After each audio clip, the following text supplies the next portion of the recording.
Good evening, guys. How's everyone doing? We are back. This is Real Relevant and Right Now 2021. And we're back for a very, very special edition. It's our first show of the new year. And we are calling this edition Holla Up Our Heroes, because I feel we need to celebrate the people that have been putting their lives on the line, working throughout this lockdown, and been doing so much for so many other people. And I just feel that we're hearing so much negativity, as I know it has been a real negative time. But in the same token, I feel like we just need to fuse the airwaves with the positive vibes, turn the negative into something positive. And so today we have got the amazing Miss Milne on the show. Miss Milne. She is one of our primary school teachers. So we're going to be hearing all about her experience. As many of you know, she's also my bestie. She is my sister from another mister. So I'm super looking forward to the show, 100%. And I'm just going to wait for a few more of you to join. But how is everyone? Leon, I've missed you. I'm so happy that you're excited for this. I'm excited for this too. Hey, Tash. I'm just seeing everyone here. Hey, Kashan. Hey, Steph. Hey, Sab. So it's so good to see everybody. How's everyone doing? Hey, Joe. And in a minute, I'm going to get our beautiful little Emma, M's, on as the show. I think I can get her in right now. No, I can't. She's not there. Where is she? She's here. Let me send a request. Hey, Jazz. Thank you all so much for tuning in, guys. It's really good to be back. Emma! Hi! How are you? I'm good. How are you? I'm very well, thank you. Looking good, Gina. Thanks. So are you? Welcome. Purple. Yes, you're amazing. Like, I love you so much. Thank you for wearing purple. I've got my orange on as well. So that's all I can find today. Are you excited, Miss Milne, to tell the world your story? A little bit nervous, but I'm good. You have nothing to be nervous about, darling. You're amazing. Thank you for having me. You're welcome. So as you said, guys, I'm back. It's Real Relevant right now, and this is our first episode in 2021. I keep saying 2020, so please pull me up if I do that. But no, it's our first episode in 2021. So this is actually episode 27 of Real Relevant right now, but it's our first ever episode of Holla Up Our Heroes. And today we have Emma Milne on the show, who is a primary school teacher. So Ems, we're going to start off your interview with a quick 5-5, because I just feel like I need to warm you up a little bit, and I love a 5-5. Considering the weather we have today, you've got, yes, you've literally got 5 seconds to answer these questions. Are you ready? No pressure. Go. Okay. Sunshine or snow? Sunshine. Straight. Festivals or a nightclub? Festival. Oh my God, I'm missing a festival so much. So much. Girls' night in or girls' night out? Girls' night anything right now, let's be honest. Anything, girls. Literally. Cheese board or dessert board? Cheese board. Great. Oh my God, girl after my own heart. With lots of bread and lots of crackers. And olives. And pickled onions. Yes! And this isn't really a yes or no answer, but I just need you to respond to me. Energy. What? Hey, energy. What? Oh my God, I miss this. I miss it too. Oh, so you're on the show today, and obviously I felt that I really wanted to call you on the show, and I know that this is kind of pushing your boundaries a bit. This isn't like your comfort zone. So first and foremost, I really appreciate you being here. But I also wanted to just celebrate you, not just because I love you and think you're the most amazing person ever, but also you are a primary school teacher, and I know that this has been tough. I know it's been tough for everyone, but you have been out on the line, teaching kids, Monday to Friday, pretty much. Do you know what I mean? You're having loads of other people's children depend on you, as well as you keeping your morale up and all this kind of stuff. So I just want to hear a little bit about your story and how lockdown has affected you. So first and foremost, what age are the kids that you teach? So I'm primary school, so I'm teaching from ages 4 to 11. Okay, and right now, are your kids, are you full-time? Are they back in school? So at the moment, Boris has said that we have children that have key worker parents. Mate. So we have about 58 children across our school, and then all the teachers are in, and we all have classes. So at the moment, I'm with the littlies in reception. So year 4, little 4 and 5 year olds. They're so cute. Oh, and they make you smile every day. I can imagine. I bet that really must like pick up your energy and just boost your morale from time to time, because little kids do that, don't they? They just bring joy. They're just so, like, the things they come out with, and you just think, oh, never lose that. Like, never lose your innocence. One of them said to me yesterday, and I thought, oh no, sweetheart, I don't think that. We were lining up for lunch, and we have to put our masks on now to like walk through the corridors because we can't cross bubbles. And she said, oh miss, and she looked up to me, she was like, I can't wait till I'm old enough to wear a mask. And I thought, oh no, you don't want to be old enough. Like that's a new normal. Yeah. And isn't even that crazy? You know, like we'd be like, I can't, at that age, we'd be like, I can't wait to wear high heels, or I can't wait to put lipstick on. And you've got these little bubbers saying, I can't wait to wear a mask. Like, this is, it's hard to believe that that is the kind of world we're living in. It's crazy. Well, they're all wearing their like clip-on hand sanitizers as like a fashion accessory on their book bags these days. They've all got different kind of clips and stuff. No way.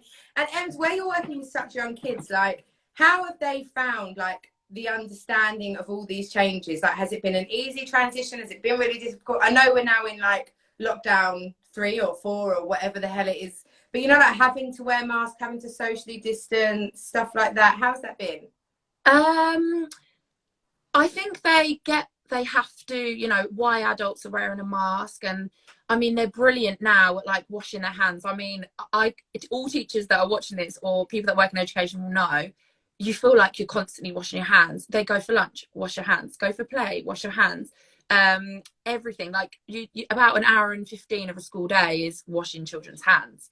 So they've really adapted to it so much better than I kind of thought they would. They're like sponges. They just kind of adapt and mold and to what they need to do, and to them it's a bit of like a walk in the park, really. I feel like it's harder for adults. For me, like, I'm like, oh, my mask, you know, and especially now having to wear it around communal areas at work and not just in the supermarkets, you know. I feel they've taken it in their stride, really, and it is, I don't think they understand the real reason behind doing it, but the littlies anyway. The older ones, yeah, but they've got the whole mask and sanitizer and wash my hands, and they know exactly what to do. And so it's just like almost like this is life right now. And it's funny that you say that they've adapted to it super quickly, because I think as adults, as we grow older as adults, we become more complex and we get more set in our ways, don't we? So all of a sudden, us having to change our lives, it has been a really difficult transition, but it's quite I kind of really understand, and I kind of get that for children, I suppose, as much as it has been difficult for them, it has probably been like a real kind of organic, just like, this is, you know, it's part of growing up, I suppose. You're constantly learning and having to face new challenges in life as you get older. So they've probably just seen this as another challenge. Yeah, 100%. And it's almost not a challenge to them anymore. It's just, this is what we do at school. This is how we do it, you know. Packed lunches, things like that. They know rubbish goes back in their packed lunch box, not in the school bin, because we're not allowed, like, that's part of our policy. But so to them it's just the norm now, and it's just, and I mean, it's sad, but it's to keep them safe. So it's what and you have to do it. Yeah, no, I can imagine. And what about when it comes to like break times and play times? Like, how does that kind of work? How do you guys have to do that? Because I've actually got school just kind of like behind my house, and when I hear some of the kids at school and I can see them in the playground, they're like kind of in twos, and they're all, it's not the normal play anymore. Yeah, so it's not been normal play since last March for my school. it's always been in bubbles. So the children have their lunch. So the little ones go to the hall and have their lunch, and then they'll go outside in a separate playground. And then you've got our Key Stage 2, they will eat their lunch in the classroom. So that's been a real big shift in like taking school dinners so they can be moved from the kitchen to the classroom in like plastic containers and all sorts. So they eat in the classroom now, and then they go from there out onto the playground. But it's just a strict timetable for playtime, and it's sad because they can't merge with some of the older children that they used to play with, all their siblings. But Yeah, like I say, they just take it in their stride, and it's almost it's the norm. So they're just like, oh, whatever. It's more the teachers that are like, oh, where am I meant to be at this time? You know, it's trying to organise and plan all your life. So no, I can imagine. And what about when it comes to you and like actually teaching the children? Have you found that we've all been struggling? Like, I know it's something that, you know, it's affected each and every one of us so differently, but how have you found, like, do you feel that it has affected kind of their learning in a negative way? Like, do you feel like the kids have actually been really affected by this to the point that you're seeing a demise in what they're learning or how you're trying to teach them? you mean from my attitude to teaching? Is that what you? Yeah, like, I mean, the kids in class, like, you know, are they still as focused? If they, do you know what I mean? Is it kind of knocked them out of sync? Are they behaving? Are they not? Like, how's it affected them actually learning in class? So from my experience in my school, I would say they're more focused. So because obviously numbers has reduced like drastically, you've kind of got a teacher at the moment in my primary school, kind of one teacher to the maximum 7 kids. So you can imagine they're getting like almost an intense, which is brilliant for those children that are in school, an intense like bracket of learning, which they can have almost one-to-one with a teacher, which when you've got 30 children is almost really hard to give to every child every single day. Yeah. So for that, I would say, you know, they're probably enjoying it, and you can, with science experiments and subjects that you feel like they're really engaged in, you almost now have that flexibility to kind of, cool, they really love that, so let's take that and use that within music or art, because you have that time to whereas when it's a class of 30, it's like, stick to the curriculum, this is what we have to do, tick tick tick. So I think it's really beneficial for some of the children that we have in school right now to be having that almost one-to-one with a teacher or a support member of staff. So I would say it's a plus at the moment. Yeah, no, and I suppose that is a real positive and a negative, you know, because as you say, when there are 30 kids in a class, it's hard to give, you know, the kids that may need that extra bit of help or, you know, assistance or whatever, it's hard to give them that. So the fact that you can do that to the kids that you have in the class at the moment, that must be really, really powerful. But what about for the children that aren't in school right now? Like, how hard has that been? Because I know you've always been somebody that you do so much for a million people, Emma, and you're always, you know, you've got one of the biggest hearts. And I know that in lockdown 1.0, you were doing like educational packs, like off your own back for, you know, parents that were struggling to all of a sudden adapt from being mum and dad or mum or dad to now being mum, dad and teacher, you know, and I know that you were doing stuff like that. So what has it been like, or do you know how this is affecting some of the kids? Have you managed to speak to any of the parents of the children that aren't in school right now? Yeah, so we have weekly phone calls home to the parents. Ideally, if we can speak to the children, brilliant, just to kind of give them a chance to talk, check in with them. I mean, academically, I think it definitely has had an effect on the children that are at home, because, you know, parents are parents. They're not a teacher. They're parents that have all these other jobs to do, and now you've got to teach your child an education, as well as probably working, cleaning, everything else. So I'm obviously working in reception, so it's a little bit different, but I know from other parts of the school that teachers are trying as hard as they can to every day they will give them work and they will have this rapport with them. My school aren't doing live lessons. We're just uploading stuff to Google Classroom, and children can then write back and post in their work, and teachers can have a communication with them like that rather than a live lesson. But I do know some schools that are doing live lessons. I think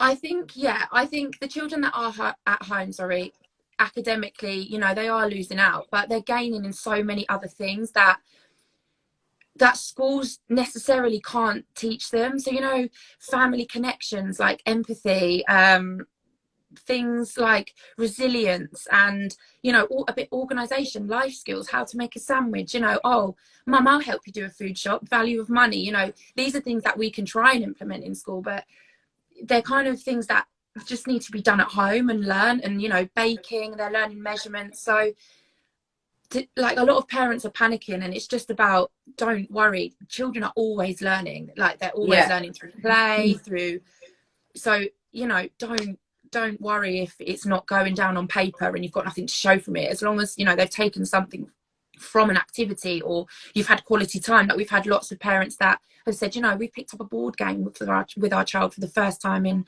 forever, because kids will always pick an iPad, and, you know, there's only so much TV you can watch. Like I've watched enough TV to know that they're bored with that. So, you know, adults have said they've sat with their children and played a board game, and that's lovely things that the children in school unfortunately won't have in their school time, that these children at home are then getting. Do you know what I mean? So no, of course. So go on. Yeah, there's swings and roundabouts to it both, really. There's positives and negatives. So yeah, it's depends like how you look at it. Pros and cons. Yeah, no, of course. And I think as well, I suppose it depends on the child's kind of lifestyle at home, whether you're a single mum, whether, you know, things like that, or a single dad or whatever, if you've got both parents at home. I think all those kind of things really do. Sorry, I think the cat's trying to get in. Go away. Really affect as well, don't they? But I think what's really beautiful, and I just wanted to highlight what you just said, is, you know, to a lot of parents, you know, a lot of my friends that I know have been really stressed, that have got children, it's almost like a pressure that you've taken on upon yourself to be like, I must be the greatest teacher.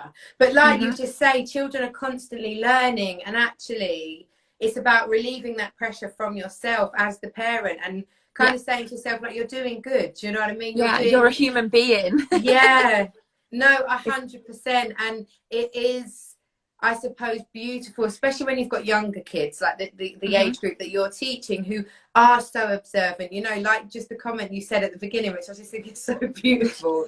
You know, when I'm excited to wear my mask, it's like they're just like little sponges soaking up everything. But the beauty of that is it's just in this present moment, you know, in time and in weeks and in months, that it is going to change. We are going to, you know, start living a new normal and get back to routine, and children being in school. And I feel like the children are going to, you know, very organically move to that as well. So I think it's really key to just point out what you've said, you know, you can only do your best. Exactly, and as a parent, you know, you guys are out here holding the front.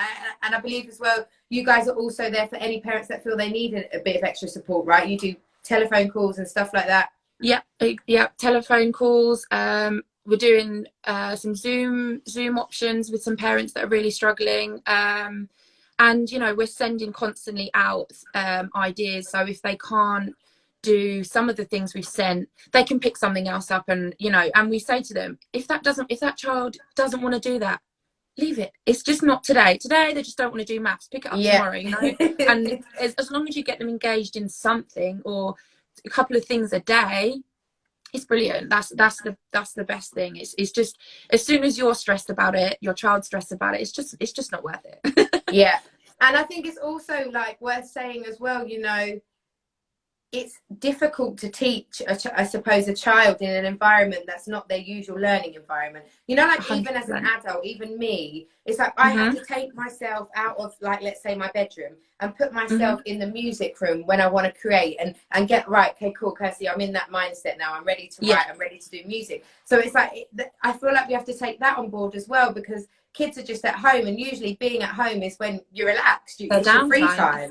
Exactly. You know, but you're now trying to get these kids to say, hey, right, you've got to do maths. We need you to do a bit of science. We need you to do some English. Like, so that transition must be really difficult as well. Yeah, I've seen some lovely little setups, you know, with parents that have cleared them a desk space or a small space on their dining table, or, you know, just a clear space where, like you say, a child can focus, which is different to their living room or, you know, their bedroom where they're chilling. So it's been really nice. You've seen some parents that, you know, they can't do any more to support their child than they're doing, which is lovely. So no, definitely. And someone's just commented, Emma, and said teaching at home is a struggle. I'll agree. Having a 5 and a 9-year-old to teach alone, and I think that is something that must be very difficult for parents. You know, if you have got children of different ages, what kind of advice would you give to any parents out there that are maybe struggling, and they might have like a toddler, a 5-year-old, a 7-year-old, and a 13-year-old? You know, that's hard to juggle, you know, all those different ages. What kind of advice would you give to maybe some of those parents out there right now that are struggling? I would definitely say, remember, you know, you're human. As a teacher, I couldn't handle a room of 9-year-olds, 7-year-olds, 5-year-olds, you know. Yeah, that is hard. One thing I would say is, if you've got an elder child, you know, and they're learning about a topic, you could bring all the children to learn about that topic. Sometimes the work that is set is your guide to follow. However, if an elder child is learning about the Romans and you decide to go out and do something, include the little ones. They're still learning, they're still doing something practical. Or, you know, you sit them down, and if they're doing phonics or handwriting, you know, you can get your older child involved with teaching. You know, we do a lot of team teaching or paired teaching in our school with the children, because you ask a child to teach, they love it. They reenact you and blah blah blah. And you know, sister brother teaching, you know, try and games or reward charts, or, you know, sit and do this. They don't even have to finish it. Sit, we've got a 20-minute timer, boom, put the timer on. They do as much as they can. If it's done, brilliant. If they haven't done it, it's okay, leave it, move on to the next thing, or give them a break. It's just about, it's easy for me to say but it's just about trying to incorporate everything together. And, you know, if one child can join something else and they can learn together, make it easy for yourself. If it doesn't work, focus on one child for one day, let the others have a break, and then, or a morning, and then focus on another child. You know, don't kill yourself trying to put every child onto something, because it's just not worth it. It's not worth the stress for you, the stress for them. You know, at the end of the day, we're going through a pandemic, the children are going through a pandemic, and it is what it is. It literally is what it is. no, I hear you, and I think that's it. I think it's, as human beings, whatever your kind of I suppose niching in life, or, you know, skill set is, sometimes we really put this pressure on ourselves of being perfect, you know, and things being perfect. And it's kind of like this, if anything, the biggest lesson that I think everyone can take from that is, you know, get rid of this idea of being perfect, because right now the world is not perfect. We are not perfect human beings. Teachers One are not day perfect. we're good. Yeah, teachers aren't perfect, children aren't perfect, human beings aren't perfect. And I also think it's really important to say, you know, we are living in such a weird, strange time right now where we're not free, and loads of the things that we used to love doing have been taken away from us. So, you know, you're also, you know, encountering within that teaching our emotions. You know, one day your kid just may want to scream and shout on the floor. So guess what? That day he's not, or she's not going to learn anything. Just don't. Or just one don't day bother. you're feeling, don't bother. Yeah. Or one day you're feeling just completely depleted and you can't be bothered because it's just been too much, and that's okay as well. I think that, yeah, we all need to really give ourselves a good pat on the back, because we've all done bloody well, actually. We made it through 2020, guys.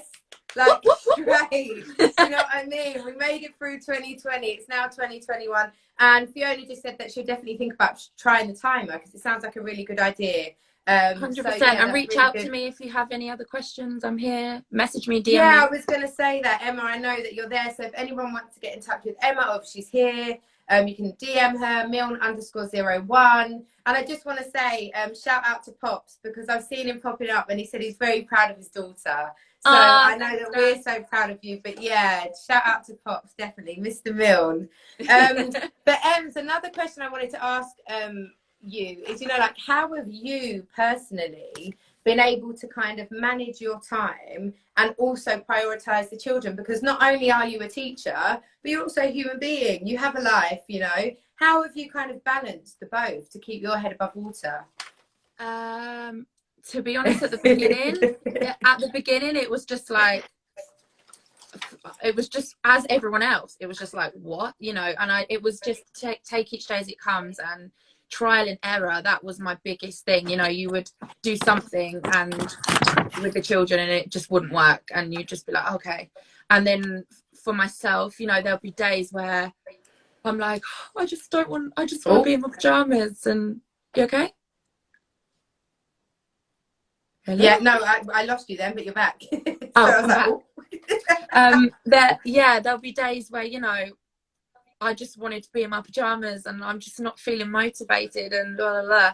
And it's like having that, oh, I have to go into work, you know, and you just switch it on. I mean, you'll know, performer, you just switch it on, you know, you leave whatever's going on at home or whatever's all the going on at world home. stage, as we know, darling. 100%, we love it, diva. Yes, that she I mean, like is. everybody else is working full time and everybody else is feeling exactly the same. So I just take each day as it comes, and if one day I want to eat chocolate and cry in my pajamas to literally adverts these days, then I'll do it.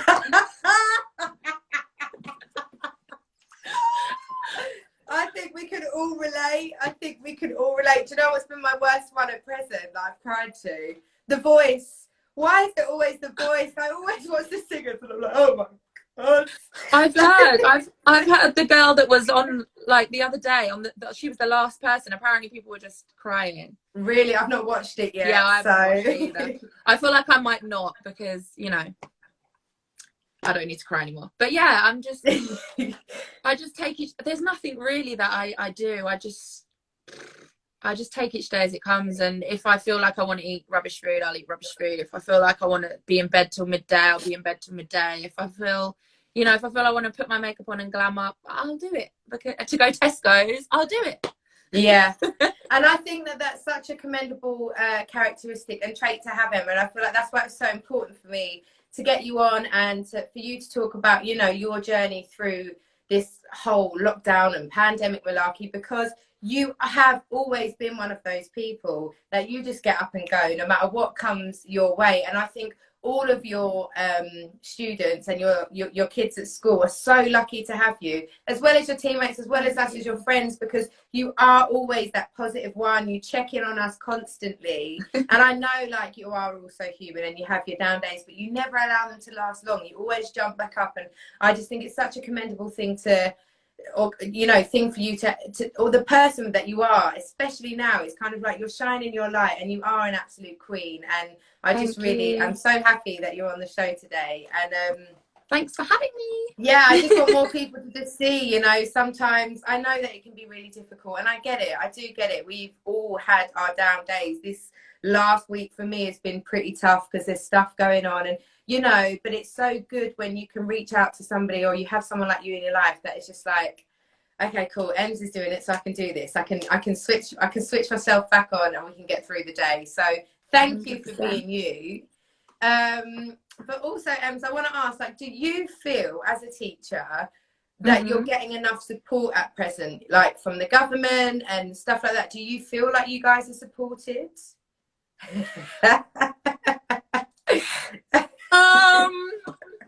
No.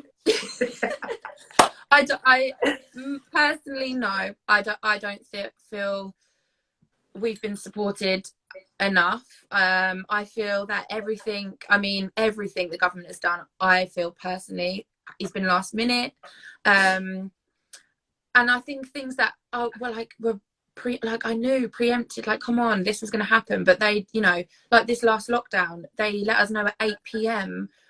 with everybody else that actually you're not going in tomorrow to teach children. You're actually now going to have to transfer all your learning that you had prepared online from 8 p.m. till 9 a.m. the next, you know.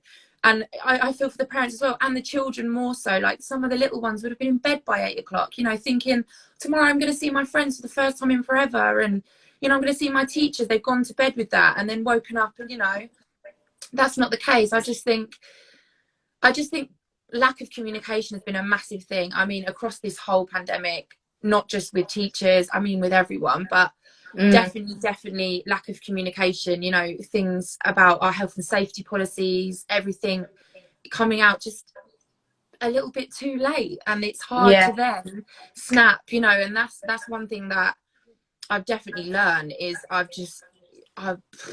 you've just got to go, like, you know, here, oh, I want you here and there. And I would say no, they're definitely not supported how I think, you know, testing's taken far too long. That's only beginning for me twice a week this week coming. And I've been working pretty much full time since March. So I just feel, you know, for people that are working, you know, front line in a sense, as in I'm working with children every day and I'm only getting tested in now, what is it, January? It's just hard. It's just hard. I just think they could have done things a lot differently, but that's all I have to say. Well, that leads on to my next question, because I want to ask you, like, what do you feel could be done? What more could be done to help supporting you guys and help supporting other teachers? I definitely feel the testing, obviously now I would have said testing, but obviously now that's happening for us guys from this week. We're doing tests twice a week. That could have been implemented a lot quicker. Testing even for children. So I mean, only recently it's been announced that, you know, secondary school tests are going to be wiped, and they also have said primary. However, what they're saying with primary is you're not expected to, however we would like you to. So then it's putting again that position on teachers to, you know, instead of just no, it's not happening, it's then, okay, do I want to be seen as almost a lazy teacher because I'm not doing that? Or when really I can't do it. You know, it's hard to observe a child over a computer screen, you know, when they're getting that one-to-one help from their adult. Sometimes, you know, because parents are humans, they're giving them a little bit too much help, so then it's not a reflection really of what they need and what they're going to need going on into the future. So yeah, I could probably list a million. It's tough. No, I get it. And I know, one of the things that I know I briefly spoken to you about is because I was listening to BBC Radio London before, and I was actually shocked. And I thought, oh my gosh, I have to bring this up with Emma. Is that I don't think you're all like medically trained, first aid trained, are you? Or does every teacher have to be first aid trained? Was it just a small percentage of you? So you have your basic, every teacher will have, you have to have your basic first aid training. But for a full first aid qualification, it depends on numbers in schools. Usually around 6 to 8 people across staffing would have like your full first aid thing. Yeah. Okay, yeah. So because what I was listening to on the radio, which I'm definitely going to show my age, and hopefully some of the audience can like understand where I'm coming from, but I was shocked that there's no more school nurses. Like, I didn't know that wasn't a thing. I thought every school would have the school nurse. Like, the school nurse will give you a nice little lollipop if you hurt yourself, or... No, so I've been in education about 9-10 years.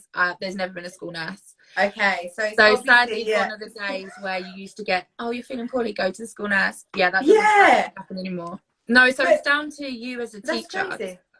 It's down to you as a teacher to make the observation, you know, and you do get those children, I've got tummy ache, because they don't want to get out of their maths lesson, you know, and you have to then, that's using your initiative and you suss things out of children, and, you know, and then they get either you make that observation and then make the action, or depending on what it is, then it would go to, you know, maybe someone that has more of the medical certificate, if you understand what I mean. Yeah, no, so, sorry, I just have to read Tash's comment. She put school nurses that always say drink water. Yeah. That's what they say. Drink some water is so true. And go out for break and get some fresh air and see how you feel after. See how you feel after. It's so true, but my key point from mentioning that when I was listening to it on BBC Radio London was the fact that actually, would that not be like a massive thing that might help you teachers, just to give you a little bit more support? If you actually had somebody on site that was, I know that our NHS staff are completely stretched, and I know how difficult it has been, but you know, like, just to help you, like, surely to have a school nurse, I don't know, like, is that not something that could maybe help with this current pandemic to take that kind of stress from you? Yeah, definitely with this current pandemic. I mean, our parents have been quite good, you know, if a child has a cold or something, you know, they just keep them off just to be safe. But I do know certain schools that parents are like, oh, it's just a cold, thrown through the door, you know. So yeah, I definitely think that would be something because I mean, I've never been in the situation, touch wood, yet, and I hope not to be, that, you know, I come across a child that has got COVID symptoms, because then that's another whole plan that we have in place at our school that would have to be acted upon. But, you know, when that, you know, if something happens and you've just got to do it, you do it. But if we had a school nurse, it would just take almost that kind of pressure off you, and you could just focus on your teaching role, if you know what I mean. Yeah, because I mean, are you having to take like the children's temperatures and and stuff like that? So if a child comes in and they suddenly come, we don't take them as they come through the building, but say they've got a headache and they feel kind of warm, and you think possibly, then yeah, we would send them. So we have someone at the moment that's kind of in charge of that, and you would send them there, and they would take them into a room and then take their temperature, and if it was high, then the child would be kept in that confined space until that adult was able to come and collect them. So all schools have different procedures in place, but that's how kind of my primary school does it. So it's difficult, it's really hard, because also we're in winter, where children are little germ bags, God bless them, but they, you know, they carry everything, they give you everything, you know, it's not everything. So it's just you have to just go with your gut, really, and it's just better to be safe than sorry. But it is hard. It would be a lot. That would be a big help because it's like you're not only, you know, having to go on the front line and teach kids and trying to teach them when their kind of attention's everywhere and there's so much going on, but you're also effectively playing nurse to an extent, because you're having to check and see, and if someone is ill, this is what I think, and you're only human, you know, so there's only so much you guys can do, and you can all only do your best. So that must be such a huge pressure. Like, have you felt sometimes a little bit anxious about going to work, or have you literally just been, this is my job and I've just got to stay focused and get it done? No, I've definitely felt anxious, and you know, I felt anxious about it, full stop. And definitely when, you know, we were going to school, when the schools went back to like full schools, I definitely felt that it wasn't the right time, and I did feel really anxious, more so because, you know, I felt it may be wrong, but you know, I'm expected to go to school and work full time, but then I come home and I can't see my family or my friends, but I'm still expected to go and work in a classroom with 30 children and their parents, obviously, but I can't see my mum or my dad, you know. And I definitely felt anxious, and I even had a wave of that recently when they mentioned to us about doing the testing, because, you know, sometimes it sounds awful, but I feel like if I'm going into school, you know, and we do these first tests and it comes back with 6 people in my school are asymptomatic, I feel like, you know, I'm going to be thinking, looking at people, oh, you know, whereas at the moment, because we haven't had that, you kind of just get on with it, you know, and it's not, but now we're having testing, it's a bit like, oh, I'm like, oh, do I really want to know, you know? And it's a funny one. Obviously it's the best thing to do, but definitely feel anxious, and it is a constant thing. But I mean, everyone's feeling the same, so you just buckle up and get on with it, really. Yeah, no, I hear you. And I think it's also super scary, which is why as well I feel like teachers in general just haven't had kind of the praise and the hollering and the, you know, just, I don't know, like all education staff, teaching assistants, carers, I think any teachers, 100%, because it's also a situation where you don't staff. Yeah, and it's also a situation where you don't know, we still don't know how, if you were to contract COVID, how you're going to react to it. Do you know what I mean? As every other individual, whether you've got underlying health issues and stuff like that. So, you know, you guys are key people. And I know before you kind of said, you know, we're kind of on the front line. I personally think teachers, educational people, teachers, you are on the front line, because you're on the front line and you're not for yourself, you're on the front line for other people's children, which is, you know, really commendable what you guys are doing. And I get that it's a scary job, and I just think hats off to you for, you know, getting up every day and doing that with a smile and being the positive person that you are for those little kiddies, so they know that they can be excited to come to Miss Milne's lesson or whatever. Do you know what I mean? Because I think that's super important as well. It is. And a question that I have for you, Ems, is, do you think that right now, considering how, I mean, I've not watched the news because it's just way too depressing and it just weirds me out. I've not been. obviously we know there's this new variant and COVID is like super, super contagious at the moment. Like, do you think schools should actually be open right now? Or do you think that we should have really gone back into another lockdown, all systems shut, kind of how we did in March? What are your thoughts on that? I think Bojo, I mean, Yeah. it's easy for me to say because I'd love for you because to have I'm not a parent. Bojo. Yeah, I'd love it. He might not.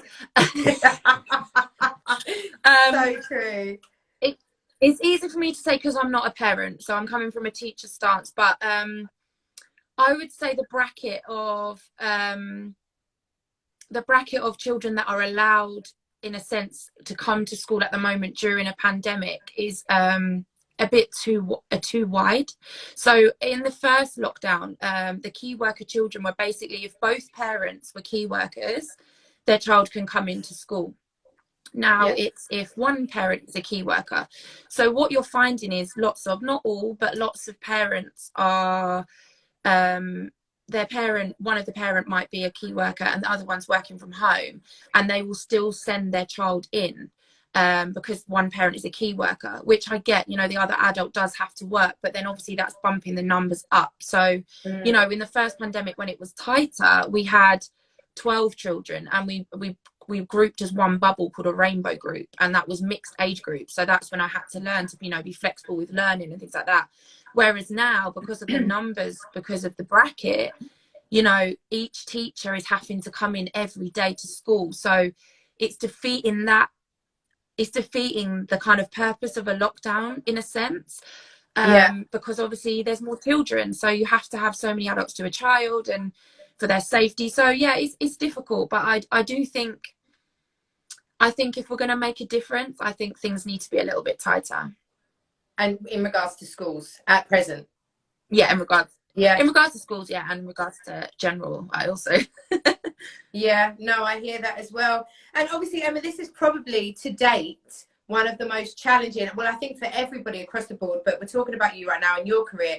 This is probably to date one of the most challenging situations you have ever faced with what you're doing, and how it affects others, how it affects you. You know, you spoke about how you can't see your family and stuff like that, but you're still coming in and, you know, doing your best. After all of this is blown over, because I think that's something we have to remember, this will all blow over. We may not go back to how we were living before, but we are going to be free. We are going to be able to, you know, there's going to be a new normal, and we are going to be able to go out and have, you know, girls' nights and see your family and all that jazz. Once this is all blown over, is teaching still something you think you'd want to do? Yeah, I would say for me, it's given me a little bit of a kick up the bum to definitely progress in my teaching. I think more. I love that. Yeah, I feel it's almost made me have a positive spin on teaching, because, you know, a lot of people say, oh, you're a teacher, you get this much year time off and blah, blah, blah, blah, blah. And it's like, I feel like people have had to see what happens behind the scenes of just being a teacher. You know, things doesn't stop at 3 o'clock. Things, you don't come in at 9 when the kids come in at 9, you know? And I just think it's given teachers a bit more of their, like, status, a bit more of like a, you know. So I feel proud to be a teacher, and it's something that I've you know, I've seen the children. Pay rise. Oh yeah, pay rise. I'm on it. Straight. Pay rise. I'd love a pay rise. I think all of us I just need feel, a pay rise. It's just given me a real. Yeah, I feel like it's given me a kick up the bum, and I definitely want to stay in teaching. I just feel it's inspired me a bit, and to see how you can be so adaptive and you can change things. I just think, yeah, it's been a positive for me, actually. No, I love that, Emma. I really do. And I think, you know, someone just hit down here, said, I think it was Leon, said, we need to give teachers the respect that they deserve, which is so true, you know, because I think with what you've just said, it is kind of, I suppose, you know, I've heard passing comments, oh, you're a teacher, you get this much time off, I wish I had your job. But actually, there's so much involved. And I think that if this hasn't highlighted it, then I don't know what will, you know. And I definitely, well, I think you all need a pay rise, because you're all doing so well. And I just think that, yeah, you know, even Jazz, I know she commented just below, and she actually got COVID and said, you know, teachers were dropping like flies, yet you were still asked to be coming to school and still being told it was safe, when actually you're on the front line saying, hey, it's not, like, you know. So yeah, really commendable. And just like real quick, could you kind of give us a little bit of a brief kind of introspection into what a week looks like for you? Like, because you have to plan your lessons, right? You have to plan everything, know what you're doing with the children. Yeah, so for me right now, I have a Monday working from home, so I have to plan, yeah, for that week, and plan for the work that I put online for the children at home. I'm then creating, so I'm actually teaching PE. My job role at the moment in this school is to teach PE. Obviously, I've had to adapt that, and I'm in reception now due to COVID. So I'm having to create PE videos to send home to the children, you know. And then Tuesday to Thursdays, I'm in reception doing a full day with 5 little ones, which is, it's brilliant. It's lovely. And then, yeah, the weekends, it's just chill time, walks, baking, and more walks. Because that's all we can do right now, literally. I'm appreciating nature so much. Oh, yeah. I'm loving your energy and your attitude to this, Emma, because you're just taking it all in your stride, and I just think you're such an inspirational person. And thank you. Yeah, I just think that we really do need to holler up our heroes, and you are definitely one of our heroes. But I also know that you're human. So let's just kind of remove school from a second and let's talk, Emma. Like, how have you dealt with the lows? Nothing to do with the school, but like, how have you as a person dealt with the lows? I've definitely, for example, I know you didn't get to see people at Christmas. Sorry, I feel like there's a tiny little delay between the two of us. Yeah, I know, it's annoying. Sorry. I feel the summer lockdown for me was, don't get me wrong, hard. I missed my friends. I've just recently moved out of London, so it was all a big change for me. But I found the sunshine just makes everything better. Like, I was doing 3-hour walks. I thought I was a baker, a nail technician, you know, doing everything like everyone else did. And I just felt more busy. I've really struggled with this lockdown, actually, and over Christmas. Obviously not being able to spend it with my family, but still having to go to work. I was a bit miffed about, you know, and I couldn't self-isolate, so I could then go and be with my family. So yeah, I've really struggled with this, and dark nights, getting up dark mornings, and when it's raining. It's tough. Yeah, and I'm you know, it's brilliant. Zoom, we've done some fantastic Zoom quizzes. Shout out Daddy Bungles. You know, we've done like wicked quizzes, family things, and there's only so much of that you can do, you know. And I'm just so ready to be in people's energy and vibe and just have a laugh and a hug. I just miss hugging. I'm such a touched person, and I just miss that. So yeah, I found this part of the lockdown really hard, but I know a lot of people have, actually. So sunshine makes things better. I think so as well, just purely because for a start you can spend more time in nature. Do you know what I mean? And I mean, I know that you, as you say, you've been going for walks and stuff. Like today I went for a lovely walk in the snow, but it's kind of not just the same when you can go for a walk, the sun in your face, and maybe walk with a nice cider and then come back. Or it is different. And I just think the whole sunshine just does so much, so it is really, really tough. But what are you most looking forward to in the future right now? Seeing my girlfriends, having a dance, seeing my family. Like I literally just, I've got my 30th birthday coming up, and I know, don't get me wrong, if things were normal I would be having a party, but I literally just a meal with my friends and my family I would love, you know. I just think taking a positive from this, it's made me really appreciate like things that I almost took for granted in a way, you know. Just, oh, I'll meet you this weekend, you know, going for food. Like I've missed. So definitely the first thing I'm going to do is go out for food, because I've missed that. I'm such a foodie. Oh my God.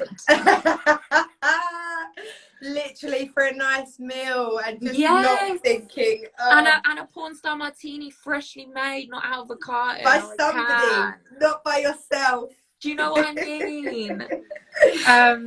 And yeah, that's it. I'd love a holiday, you know, but that's way ahead. I think that's you know. Yeah, so that's giant steps. We're not just yeah, there, are we? As yeah, much as we want the holiday. exactly, baby steps. But yeah, just normal things. Just my friends and my family mostly is what I would love to do. 100%. And I think that, like you just said, I definitely have had that realization of like taking certain things for granted. And for me, it's been like quality time. You know, like when you do go out for a meal with your mates and we might be out for like 3 or 4 hours, it's like, I feel like when that can happen again, that 3 or 4 hours I'm going to cherish. 100%. Do you know what I mean? Yeah, because it's like, I've actually really missed being in my friends' energies. And I've missed, like you say, there's only so much we can do online, you know, when it comes to quizzes and FaceTime and Zooms and stuff. Sometimes you just want to be sat next to your mate or your mum or your dad or whoever it is when you're feeling a bit crap. You don't even want to have conversation.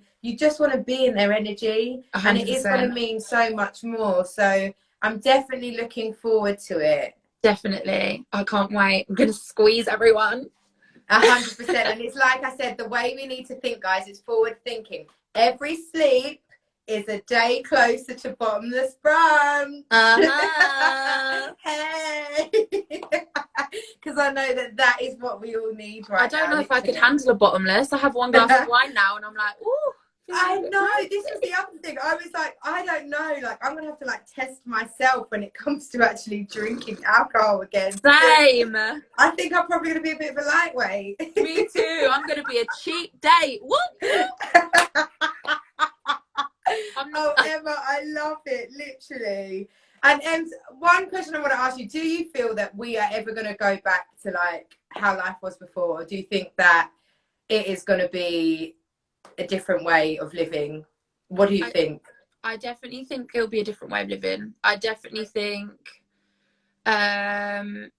you know, I can't even begin to imagine a club like, and you know what I mean, like a confined space, even which makes without me freaking out a bit. Yeah, which like, makes me so sad. Even more a concert. Like I love a concert. I love live music, but even that, like the thought of it makes me feel a bit, oh, like you know, I don't.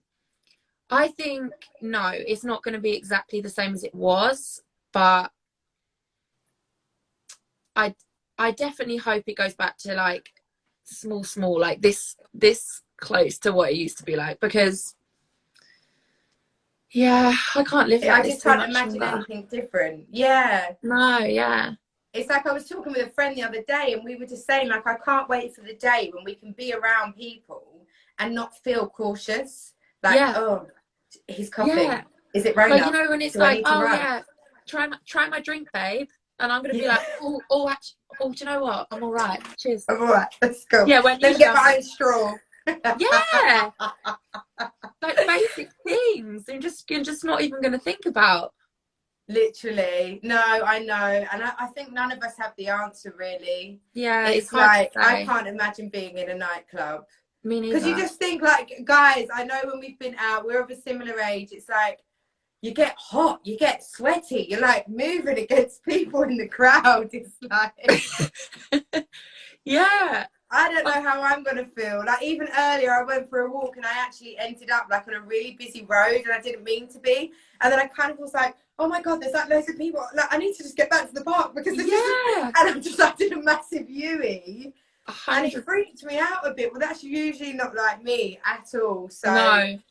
Yeah. I'm definitely going to be more conscious of things. 100%. Definitely. Yeah.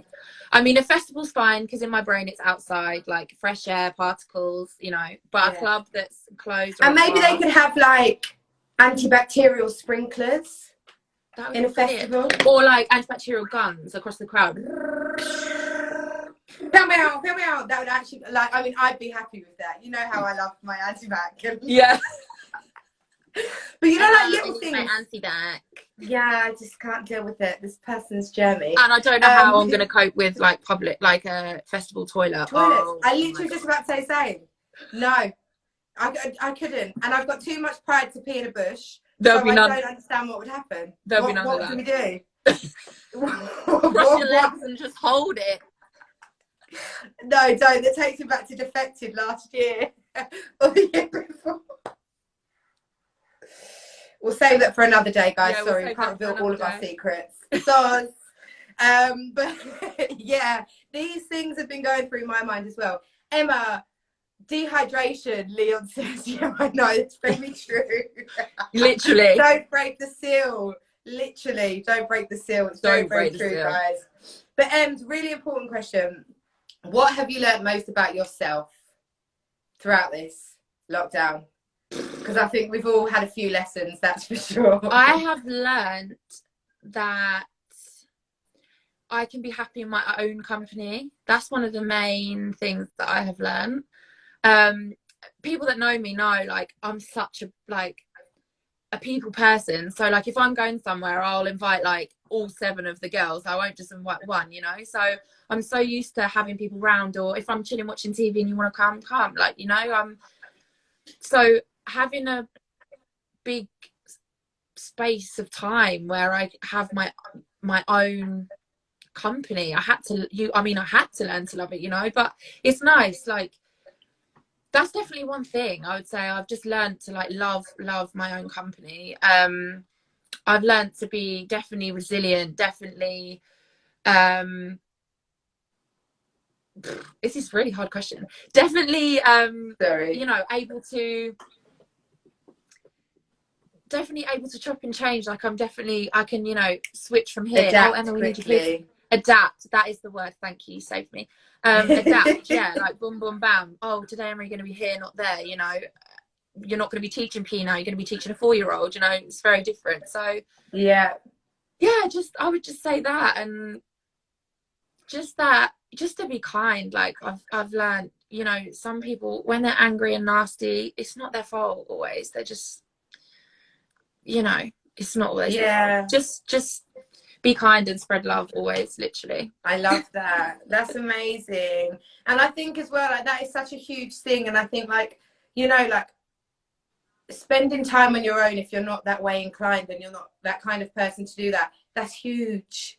You know, and I think that's what many people have struggled with, because they've had a lot of time to just spend on themselves, and it's been quite daunting. So the fact that you've actually got quite comfortable with that uncomfortable is such a power move, because that's now something that you're going to walk through life with for the rest of your life, that you're 100%. Going to teach your children, and you're going to continue to teach other children. You know, it is beautiful to have your friends, but there may be situations in life, and family obviously, but there may be situations in life where you're going to be on your own. And if you can't stand yourself and be within your own, content with just being with you, you're really going to struggle. And I think, you know, that's a really, really powerful thing. So, high five, baby. Yeah. Literally, we're nearly done. We've nearly finished. It's nearly been an hour. I could continue because it's you and I love you, but I know it's gone so quickly. But what words of wisdom or advice do you have for anyone out there that's struggling, or, you know, any mums or dads that are finding this really difficult? Any teachers that just want some more support from, you know, another teacher? Like, what words of wisdom does our Emma Milne have for them before we drop the mic? I always say it's hard sometimes to remember your own advice, but, you know, you're human, and live each day by each day. And like I said earlier, if you want to have a down day, if you want to cry, if you want to not get dressed, you know, if you want to dress up and go Tesco's and dance in aisle 3, like, go be yourself, do exactly I might do that one day. Now you said that, I might go aisle 3, just literally, like, breaking it down in aisle 3 next to the cheese. Like, if whatever you want to do, just do it. Like, sometimes, you know, you get a lot of people and you say, oh, I'm feeling a bit rubbish today, and they're like, oh yeah, you know, like, come on, get up, have a shower, you know, do this. And it's like, sometimes it's actually good, and you're just like, oh, get lost, leave me. But sometimes I think it's good to just wallow and feel sad, because you're human, and being sad and feeling not okay is okay, you know. It's okay not to be okay. So yeah, I would just say live each day and sit in it. If you want to be happy, sit in it. If you want to be sad, sit in it. You know, if you want to be angry, sit in it. Just do what you need to do. Yeah, no, I agree. I think that is the best advice. If you're feeling rubbish, you're feeling low, sit in it, whether it's a day, a week, couple days, catch yourself and bring yourself back up. Don't try your hardest not to lose yourself. I think that is a tough one. Sometimes those lows can be really low, and like maybe we need a few friends or family to help pull us out. Yeah. But I think it's true, if we try and avoid it and just do that whole, you know, deflect it with positivity, that is just as damaging. You want to cry, you know, like you say. So yeah. But Emma, listen, you've been absolutely amazing. Guys, thank you so much for tuning in. I've seen so many amazing comments. Leon just said this is the best Real Relevant right now ever. Welcome back. So big love to you. Yes, Leon. Big love to Papa Milne, Ginge, Soph, she's there. Thanks, Soph. And Steph, literally, thank you for all the positive vibes. Thanks, everyone. And guys, I just want to, once again, holler up our hero. The first edition, Emma Milne. She's the teacher, she's the queen, she's the mermaid, she's everything sparkly and beautiful. And we love you, we respect you, and we thank you for everything.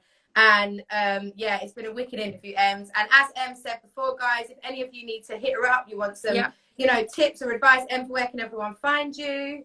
Instagram, Milne_01 will probably be your best bet, or Emma Milne on Facebook. Yes, and I hope that we've just lifted your spirits a bit, guys. We'll be back again next week. And yeah, it's been a great first show. Emma, you're amazing, and thank you so much. You're amazing too. Love you. Bye. Love you, and let's continue to rise and rise higher, guys. It's all gonna be okay. Energy. Energy. Energy. Energy. Energy. I love you. Love you. Bye. Bye.